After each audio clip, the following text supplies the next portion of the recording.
الكيس الدهني.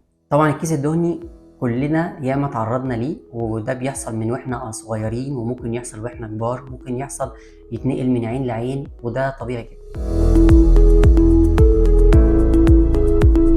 طب ايه اسباب الكيس الدهني؟ اول سبب بالذات للمريض اللي بيحصل له كيس دهني على طول، لازم تطمن على نظرك، لازم تطمن هل انت محتاج نظاره ولا لا، لان ده اول اسباب تكرر الكيس الدهني.